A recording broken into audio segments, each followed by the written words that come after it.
बिस्मिल्लाहिर्रहमानिर्रहीम। अस्सलाम वालेकुम व्यूअर्स। ये जी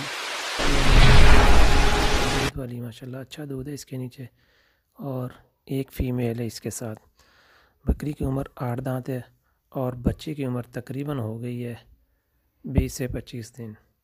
माशाल्लाह दोनों एक्टिव हैं, फुल चारों हैं। बकरी की भी अच्छी क्वालिटी है, चपटे सींग है बिल्कुल, और नॉर्मल हाइट और लेंथ में है। जिस मेरे भाई को समझ आती है वो मुझसे रब्ता कर सकता है। हाफिज़ गॉड ट्रेडर्स, हाफिज़ सैफुल इस्लाम।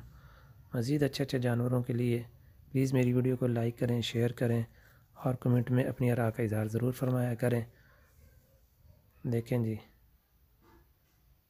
माशाल्लाह अच्छी चीज़ है अल्हम्दुलिल्लाह। ये पीछे से दूध का बहाना भी चेक कर लें। फुल चारों और फुल एक्टिव है माशाल्लाह, हर तरह से फिट फाट है। मज़ीद अच्छे अच्छे जानवरों के लिए मुझसे रब्ता करें। ये जी देखें जी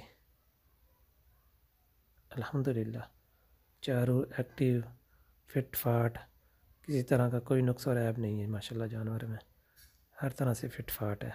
जिस मेरे भाई को समझ आती है मुझसे रब्ता कर सकता है। आपकी स्क्रीन पे मेरा नंबर शो हो रहा है। अल्लाह हाफिज़, अल्लाह निगहबान। ये दांत भी चेक कर लें जी, फ्रेश आठ दांत।